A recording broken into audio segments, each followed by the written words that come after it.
Сайн уу манайхан өнөөдөр бүгдээрээ 2002 онд гарч ирсэн миний хүүхд байхдаа нэлээд үзэх дуртай байсан Like Mike гэдэг киноны товчлыг ярилцсанаа.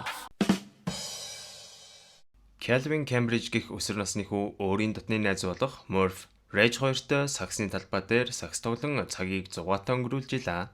Энэ гурав бусад хүүхдүүдийн хамтаар Chesterfield гэх өнчин хүүхдүүдийн асрамжийн газар амьдардаг.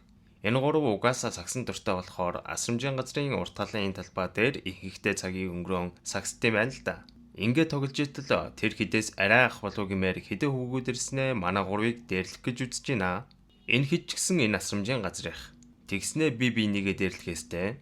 Ox гээд энэ хүү манай Kelvin-ийн өмссөн Allen Iverson-ийн өмсгөлийг нь нэлээд шохоорхонгоо харж ийснаа. Чи хаанаас ийм өмсгөлтэй болцсон? Чамд багцал юм биш. Энтэр гэж ийснаа хоёулаа нэг үзчихье. Ялуул чи өмсгөлөө надад өг гэж авчи. Тэгсэн хоёр найз нь яах юм бэ? Ox чамаас илүү өндөр хүчтэй штий. Чи ялахгүй гэхэд Kelvin хариуд нь Allen Iverson миний оронд байсан бол татгацахгүй л байсан. Гэд өөртөө маш их ихтгэлтэйгээр Ox-той нэгийн эсрэг нэг халт сагсдгаар болно. За ингээд нөгөө хоёр чинь тоглож эхлэхэд Ox угаасаа хамаагүй өндөр болохоор Kelvin-ийг ядхамгүй хожиж орхино. Тэгээд Kelvin-ийн Iverson-ийн өмсгөлийг нь өмсснөө нүдэн дээр нь өмсгөлийг нь ураад хайчнаа. Тэгэхээр өмсгөлийн авахтаа биш зүгээр л Kelvin-ээр тохуурах гэж байгаа нь эндээс харагданаа. Энэ үед тэдний асрамжийн газрын багш гарч ирснээр "За манайхан, явж амттнуудаа зарах цаг боллоо." Гэхва асрамжийн газрын хүүхдүүдээр чихэр амттай энтер заруулаад олсон мөнгийг өөрөө авдаг. Ер нь нилээн онцгүй байрын гар байна. Ингээд асрамжийн газрын хүүхдүүд өөрсдийн хотын Лос Анжелес Night Bug-ийн тоглолт болж байгаа Staples Arena-гийн гадаа сагсан бөмбөг үзээд тарж буй хүмүүст чихрээ зарах гал үзэж тарж байна.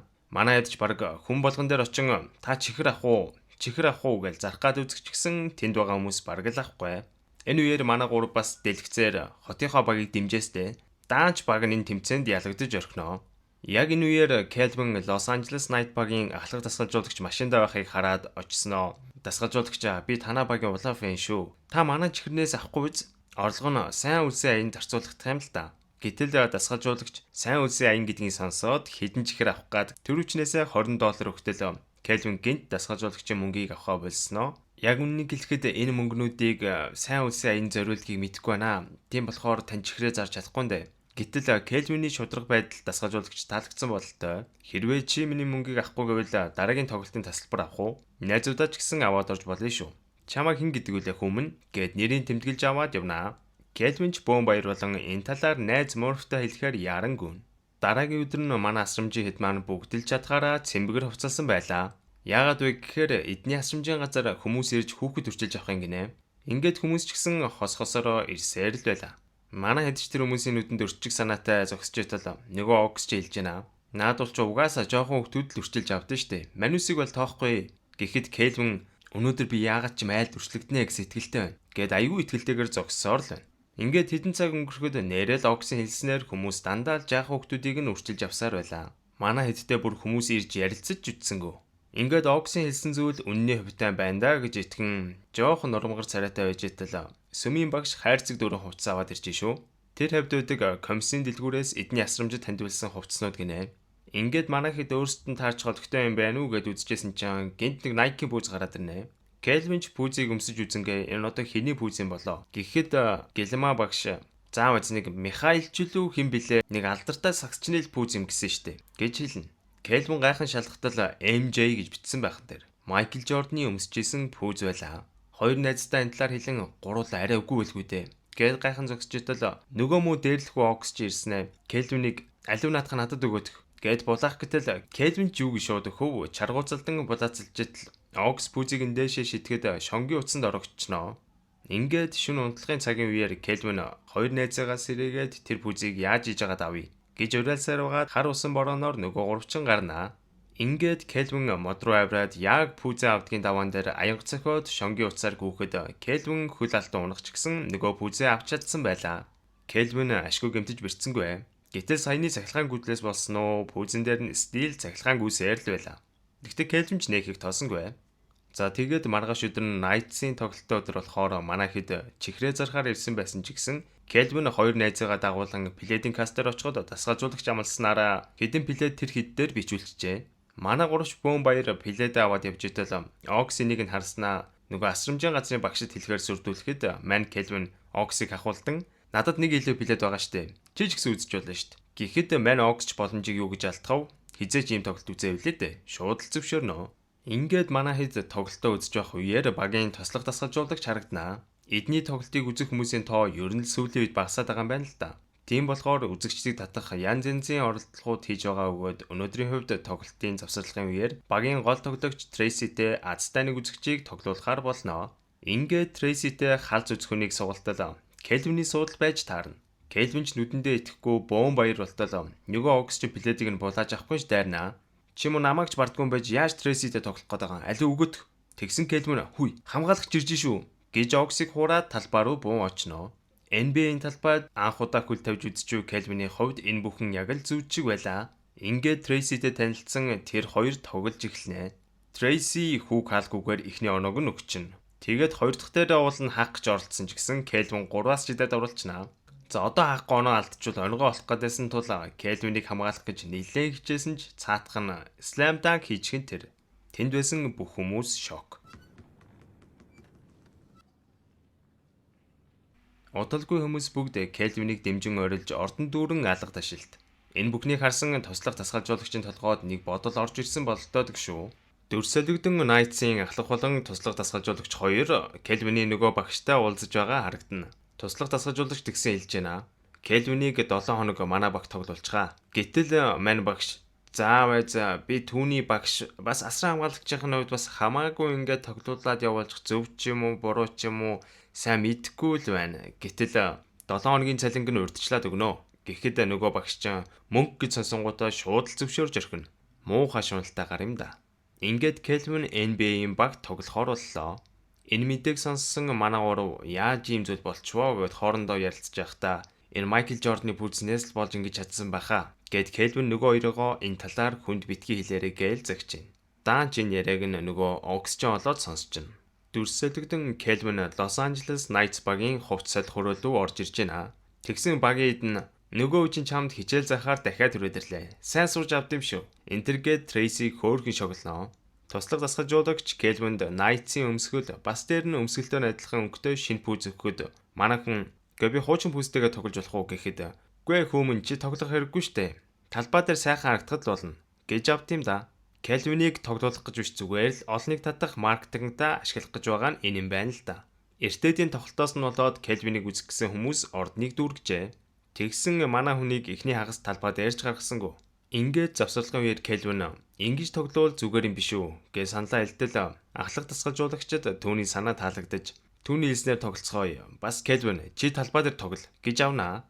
Кельвин ч бүр хэлсэнд нь итгэхгүй бөөн баяр. Гэтэл манай хүн гинт нөгөө пүүзээ өмсөөгөө гэдгээ санаад тоглохоос айгаад эхэлнэ. Манай хүн талбай дээр гарлаа. Нөгөө Майкл Жорданы пүүзээ өмсөхгүй бол болохгүй байсан тул мань хүн "Би засчаад ирье" гэж завсарлага ахуулангуудаа өөрийнхөө пүүзийг өмсөөд буцаад талбай дээр гарч ирж шүү. Ингээд шүгэл дуурахад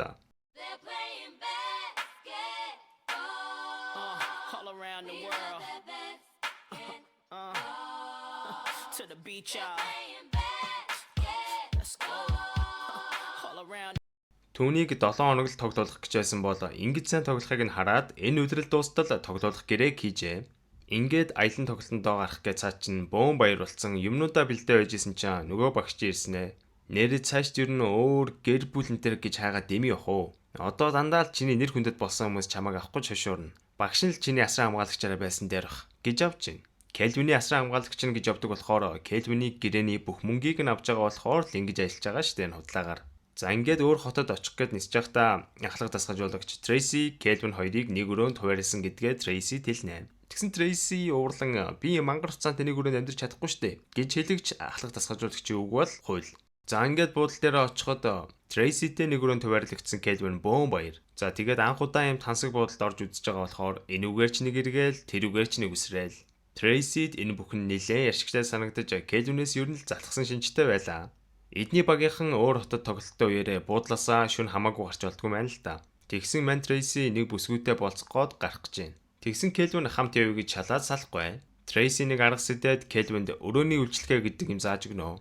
Утсаа аваад 6 дээр дар. Тэгээ хүссэн юм захиал бүгд өнгөө. Гэхэд нэрээ бүгд өнгөө мөн гэд Кельвин гайхан хоцорно. Трейси гараад явсны дараа өстө байж болох баг бүх хоолыг захиалж эхэлнэ. Ингээд хэсэг хугацааны дараа Трейси нөгөө бүсгүйгээ дагуулan буудлын өрөөлөгөө буцан ирэхэд тэрүүгээр дүрэн Кельвиний заваруулсан хоолны тавг хоолны үлдэгдлүүд хөглөрөөстэй. Тэгсэн Трейси манай өрөөг цэвэрлэгч харин цэвэрлж амжаагүй юм шиг байна. Хоёулаа өөр тийш явъя. Гэт яг явдгийн даваан дээр мань Кельвинийг нөгөө бүсгүйчин харчин. Ихэдээ дотор нь муу байгаа Кельвинийг нөгөө бүсгүйчин харж хандан бүр өгөхөрдөөстэй. Романтик болзоонд баларсан Трейсигийн дургу байгааг. Ингээ буудалтай хараад унтах гэсэн чинь Кельвин хоёулаа залбирья гэсээр байгаад хамт залбирнаа. Залбир дуусчаад за одоо л унтахандаа гэсэн чинь Кельвин хурхраад Трейсиг унтуулсангүй. Маргааш нь тоглолт эхлэхийн өмнөхөн Трейси нойрмоглоод ившээгээд байсныг харсан дасгалжуулагч Трейси дээр очиод "Зайсан давгүй юу?" гэтэл манай Кельвин хүүхдийн болохоор өчигдөр болсон үйл явдлыг дасгалжуулагчид ярьж өрхөн. Энийг сонсоод дасгалжуулагч дахин ингэж шүндөлөөр гарвал нэг тоглолтод оролцуулахгүй шүү гэж Трейсид сануулга өгнө. Буруу юм хэлснээ мэдсэн Кельвин Трейсигээс уучлах гох гэсэн ч гэсэн Трейси түүнийг тоохгүй.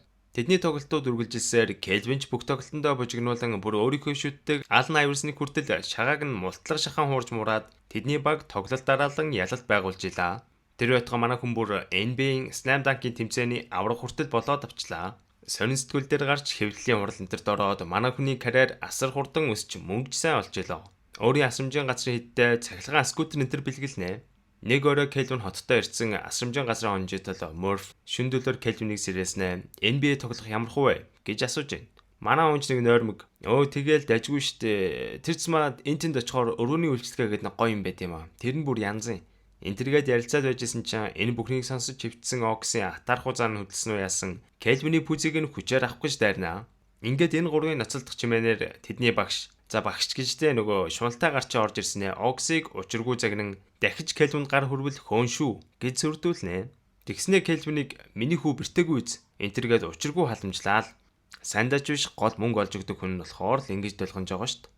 Нэг өдөр Кельвин багийнхаа ахтай PlayStation тоглож сууж исэн чинь Трейси имисаа орж им авчиад ирээд гарах гэтэл Кельвин хамт явъя гэсэн ч Трейси зөвшөөрсөнгүй. Трейси машина унаад явж итэл Кельвин гэнэт арын судлаас нь гараад ирнэ. Йоо, дахиад энэ гэсэн царай гарган хамт явхаас өөр аргагүй боллоо. Тэр хоёр дуу муу сонсон бас ч гэж хөөрхөн хөгжилтөө явнаа. Кельвин тэр хоёр ойр зургийн юм яри явж байхдаа Трейси гэрийнхэнтэйгээ харилцдаггүй гэдгийг Кельвин олж мэднэ. Тэгснэ хэлж байна. Би тань шиг гэр бүлтэй байсан ч болоосоо. Би гэр бүлтэй болохын төлөө бол юу ч ихт бэлэн байна. Гэхийг сонссон Трейси ч хөөрхий хүүг жоохон өрөвдөх шиг. Кельвин Трейсигийн гэрийнхнийг асуугаад болохгүй байсан тул мань хүн бухимдан би гэрийнхнийхээ талаар юу ч ярмааргүй байна гэж хэлэн дугуй явсаар Эмисан дээр ирнэ. Манай хүн харшлын юм бас нойрны юм авах гэж байхдаа Эмисан чи хэлснийг анзаарахгүйгээр харшлын юмныхээ оронд нойрны имээ андуураад уучнаа. Ингээд Трейси машина барьж явж байхдаа нам унтаад өгнө. 12 гэхэд буудлын өрөөлөг ороогүй байвал дасгалжуулагчтай алуулах байсан болохоор манай Кельвин сонголтгүй машиныг нь үлгэн салган барьсаар ямар ч байсан Трейсиг аваа зочд буудалдаа ирж амжнаа.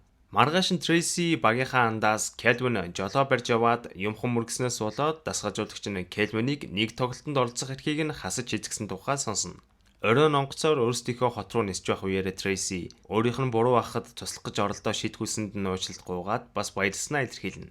Ер нь эндээс харахад цаг хугацаа өнгөрөх хэрээр Трейси Кельвин дасан түүнийг төгшөөгөө болсон харагданаа. Хоттой ирээд Кельвин багшаасаа өөрийг нь үрчлэх гэр бүлийн талаар асуугаадсан болохоор нөгөө шуналтай багш нь албаар хамгийн хогийн бүтгүү гэр бүлүүдийг Кельвинтэй уулзуулж эхэлнэ.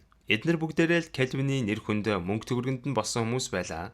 Энэ үед Морф найздаа бас хөөрхөн атархаастай. Тэгснээ нөгөө шуналтай багш хэлж байна. Заавалцсан дажгүй хүмүүс байхгүй байгаа үстэй. Багш нь л байжсэн дээр байгаа үстэй гэж авнаа. Манай хүнд сонголт байгаагүй тул асрамжийн газраа үлдэхээр болно. Амралтын өдөр Трейсигийн гэрт Кельвин хүрээд ирнэ. Гэнэт ярахчгүй хүрээд ирсэн гайхаад юу болсныг асуутал Морф гэд найзтайгаа муудалцсан бас намайг үрчлэх гэсэн хүмүүс дандаа л муухай хүмүүс байх юм. Өө тийм бас би геометрийн даалгавраа хийж чаддгүй гэд асуудлуудаа тоочж гарнаа. Энэ бүхнийг сонссон Трейси түнд уцаа өгөн муудалцсан найзаагаа ч гэсэн дуудчих гэж зөвлөнө. Тэгснэ гэрийнхээ ан дээр будгаар геометрийн дүрс зураад сагсан бөмбөгөөр геометрийг нь зааж өгөх гэж оролдоно. Ингээд манай хүн дуртай ямаар нь захаар хамаагүй сайн ойлгож байлаа. Тэгснээс зүггүй хоорондоо будаг бибинийхээ дээр асгаж гүгээстэй. Энэ үед Морф жирж тархва хүүхдүүдийн болохоор дорхноо муудалсан тухайга мартан тэр гурав будгаар тоглон хөгжилцгөн. Маргааш өдөр нь манай гурав ярилцаа сууж идэл Кельвин Трейси гэр бүлийнхэнтэйгээ муу харилцаатай тухай нөгөө хоёртой хэлтэл Трейси гэрийнхэнтэй нь уулзуулж харилцааг нь сайжруулахад нь туслах хэрэгтэй гэж Кельвин зөвлөсний дагуу Кельвин Трейсигийн гэрт очихдоо аавыг нь дагуулад очсон байв. Энийг харсан Трейси жуурлан Чи одоо арай хитрхи давраад байгаа юм биш үү? Хин аавыг маань аваад ир гэж чамаас гуйсан юм. Гэт учиргүй уралж байна. Ингээд мань хоёр хоорондоо түр тархийн саллаа. Маргааш нь муудалцсан хоёр хоорондоо ойлголцохгүй байснаас болоод тэдний багийнхан маш чухал тоглолтондоо хожигдчихжээ. Дасгалжуулагч бөөнөр. Одоо тэд нэр Торонто Raptors-тай тоглоод ялах юм бол плей-офф руу орох чухал тоглолт үлджээ. Келвинийг асрамжийн газраа ойжитал харваас нүдэн дулаахан ах агч хоёр Келвинийг үрчлэг санаатай ирж уулзжээ шүү. Келвиний ярьдажсэн хүмүүс дундаас хамгийн дэжгүүн байсан тул гэрт нь очиж орой хоол идэхээр болжээ. Тэгсэн нөгөө шуналтай багчин Келвинд нэг гутал бэлгэлснээр үрчлэгдмээр байвал миний хүү сайхан харагдах хэрэгтэй шүү. Энтэр гэж авж гин. Келвин нэрэж бас тийм ч юм уу гэж бодон тэр гутлыг нөмсөөд өөрийнхөө MJ-ийн пүүзийг найз Морфтэй хадгалуулнаа. Келвинийг явсны дараа пүүзний гайхамшигыг мэдрэхийг хүссэн Морф пүүзийг нөмсөж үтсэн ч ямар ч ичдийн болсонгүй. Надад томдоол ингэж байгаа юм бах та энтергээд ээжийнхээ зургийг гаргаад ээжтэйгээ ярилцсан хөвтчитэл нөгөө окс ч ороод ирлээ шүү. Тэгснэ Морфас Келвиний пүүзийг асуудал надад байхгүй гэж хариулахад чирж авч явжсэн нөгөө муу шуналтай гар дээр чинь ороод ирлээ. Энэ бүхнийг энэ нөхөр төлөвлөсөн байж. Тэгснэ Келвиний пүүзийг гаргаж өгөхгүй бол ээжийнх нь цорын ганц зургийг шатаана гэж хэлээд зургийг нь захаасан шатааж эхлэхэд ээжээс нь үлдсэн ганц зураг авч үлдэхийн тулд Морф тэдэнд Келвиний пүүзийг өгөхөөс өөр аргагүй боллоо. Тэгснэ нөгөө шуналтай гар чинь спортын бооцоо зохион байгуулдаг хэдэн хүн дээр очин Knights-ийн эсрэг $100,000 бооцоо тавина. Ийм их мөнгөөр бооцоо тавин өөртөө маш их ихтгэлтэй байгаа хүнийг харсан нөгөө хэдэн гарууд чинь нухацтай ярилцаж байгаа нь харагдана. Бодвол нэг хорол зохиох гэж байгаа үз. Энэ үед Келвин шинэ гэр бүлтэйгээ гэхүүд орой ол идэж явах үеэр нэг л тэдний гэрийнхэнтэй нийцгэргүй байлаа. Тэд нэр хитрхи өөр соёлтой манай хүний зааш бүх зүйлд нь таархааргүй байв. Трейси тэгтэл аавтайгаа нэг газар уулзан өнгөрснөө ярьж одооноос хамаагүй гайгүй харилцаж эхэлчихлээ. Гэхдээ гэртээ харахад нэг л ганцаардмал мэдрэмж төрж Келвиний орон зайг өгүүлж байлаа. Ингээд маргааш нь тоглолтын өмнө Келвинтэй уулзсан түүнийг үрчилж авмаар байгаагаа яг хэлэх гэжэтэл Келвинтэй эртээд уулзсан ах эгч хоёр ороод ирнэ. Келвин чин гэр бүлээ Трейси танилцуулахад Трейси хэлэх гэж байсан үгээ зайлгч. Тэгтэл тоглолтын өмнө Морф Келвин рүү залгаад пүүзийг чи алдсан. Цүгэн чи шал өөр пүүз байгаа гэж хэлэн уучлал гоохад Келвин сандран тоглолтын өмнө асрамжийн газар руу байдгаараа ярангүн. Ингээд асрамжийн газрын харин нөгөө шуналтай багшиг чинь ашгүй нэг олуулаад тулдаа хүлж чаднаа. Ингээд пүүз хаанаваг асуухад хэлэхгүй булзааруулсаар тоглолт хэдийн эхэлжээ. Гялс пүүзээ аваад тоглолт руугаа буцах хэрэгтэй байлаа. Тэгтэл нөгөө Окс ч гаднаас орж ирээд мань багшиг суллах гэжэтэл Оксыг хурдан ирэхгүй яасан муу мал. Энтэр гихт нь Оксын зэвэн хүрээд явчихна. Энэ удаад тэр доромжлуулж хансан бололтой. Тэгснэ Сефнийх нь кодыг нь ч бүр мэддэм байна. Онгойлгосноо Келвинд пүүзийг нь өгнө. Одоо хин мал байна да. Гэт нөгөө шуналтай багш руу харан зэвүүн нэмсэглэнэ. Ингээд манай хэд гарan Келвиний бэлгэлсэн скутерүүдийг унаад ордны зүг явнаа. Тэгсэн шуналтайгаар нөгөө эртэд уулзсан нөхдүүд рүүгээ залгаад Келвинийг яасан ч ордон руу оруулж болохгүй шүү гэд хэлж ирхэн. Тэгсэн нөгөө гаруйчин ордон руу явах зам дээр отож жогоод манай хідээс пүүзийг нь булаах гэж оролцсон ч барсангүй. Тэрхэд амжилттай ордон руу орж амжина. Тэгтэл ордон дотор өнөөх шуналтай гарч нь айл хэд ирсэн байдаг шүү. Тэгснэ Келвин рүү дайрах гэж оролдоход нь Келвин скутерээрээ нам цагч унгаагаад талбаар угаа гарнаа. Келвинийг талбайд гарч ирэхийг харсан үзэгчид шуугаад явчихна. Энэ үед тоглолт хэдийн 3 дугаар үе рүүгээ орсон байсан бөгөөд тэдний багийнхан бүр 21 оноогоор хожигдож байна шүү. Келвин тоглолтондоо орсноор тэдний багийнхан оноогоо нөхөж эхэлнэ. Ингээд тоглолт нэлээд төгсгөл рүүгээ ороход 102-103-ийн харьцаатай ганцхан онооны зөрүүтэй болжээ. Даан ч энэ үед бөмбөгөө авах гэж байгаад Келвин нөгөө пүүзээ ураад авах юмгүй болгочихно. Пүүз нь бодоо болсон болохоор одоо олигтой тоглож чадахгүй энтергээд үннээ Трейсид хэлтэл Трейси харж ирсэн. Пүүз бол яах вэ? Чамд урам зориг л өгч ийсэн баг. Гэхдээ жинхэнэ чадварт нь чамаас л гарч байгаа штэ. Битгий сэтгэлээр ундаа гэж урам өгнө. Ингээд өөр пүүз өмссөн ч гэсэн Трейсигийн хэлснээр бууж өгөлгүйгээр тоглосоор тоглолтын төгсгөлд Трейсид бөмбөгөө дамжуулахад Трейси амжилттай базар шотын тэдний багийнхан хамгийн чухал тоглолтондоо хожил байгуулан плей-офф руу анх удаа шалгархаар болно. За ингээд ялалтын баяр хөөрүүлж дууссаны дараа Майкл Жорданы шидэт пүүзг болсон бас дээр нь зүгээр л энгийн өгчиг гэр бүлтэй болж хүүхд насаа өнгөрөөмөр байсан болохоор Келвин сүүлийн удаа талбай дээр гараад дасгалжуулагчдаа гэрээгээ дуусгах хүсэлтэй байгаа тухайга хэлнэ. Багт нь асар их хөв нэмэр оруулсан түүнийг үргэлжлүүлэн тоглуулахыг хүсэж исэн ч гэсэн Келвиний шудраг зан таалагддаг болохоор түүний хүслийг хүндэтгэн хүлээн авнаа. Ингээд манай хүн энгийн хүүхдийн амьдрал руугаа буцан орж асрамжийн газартаа ирнэ. Нөгөө шуналтай огшиж энэ асрамжийн газраас хөө явуулжээ. Тэр нөхөр явснаас хойш асар газрын хүүхдүүдийн зан ааш хүртэл хамаагүй дэрдсэн Оксоос эхлээд мэдэгдэнэ. Цаад ч нь Кельвинийг дорд үзэн дэрлэхээ болжээ. Энэ үед Трейси Кельвинтэй уулзахаар ирсэн байв. Кельвиний тоглож исэн Лос Анжелес Найтс багийнхан тэдний асрах газрыг байнгын ивент итгэхээр болж бүр төгсгөлтөнд нь хүртэл анхаарал тавьж эхэлж шүү. Энэ үеэр Трейси хүүтэй болмоор байгаагаа хэлээд Кельвинийг үрчилж авахыг хүсэж байгаагаа хэлэхэд Кельвин зөрүүлээд "За яах вэ? Ботгол юм. Тэгвэл нэгийг авал нэг үнэгүй шүү. Манай найз Морф ч гэсэн дагалдана." Гэхэд Трейси нэгэд "Би угаасаа та хоёрыг хоёуланг ч үрчилж авъя гэж бодож исэн" гэж хэлэн инээлдэцгэнэ. Энэ үед Морф тэр хоёрыг алсаас харан хөөрхий санаа алдчихад орох гэтэл Кельвин дуудаад Морфиг ч гэсэн үрчилж авах гэж байгаагаа хэлэхэд Морф ч хөөрхий бомб баяруулаад явчихна. Ингээд хоёр хүүгээ аваад гэрлүүгээ харнаа. Энэ хоёрын нөгөө эмэгтэй найз нь яасан гэж юу? Рэйж өөрийн гэсэн шинэ гэр бүлтэй болоод аз жаргалтай амьдарч байгаа болохоор санаа зовлтгүй. Шинэ гэртээ очсон манай хоёр аавтайгаа шүнжэнгөө дэрээр байлдж байгаагаар аз жаргалтайгаар кино маань төгснө. За ингээд өнөөдрийн бичлэгтэй минь хамт байсан та бүхэндээ баярлалаа. Таалагдсан бол subscribe хийхээ мартаваа.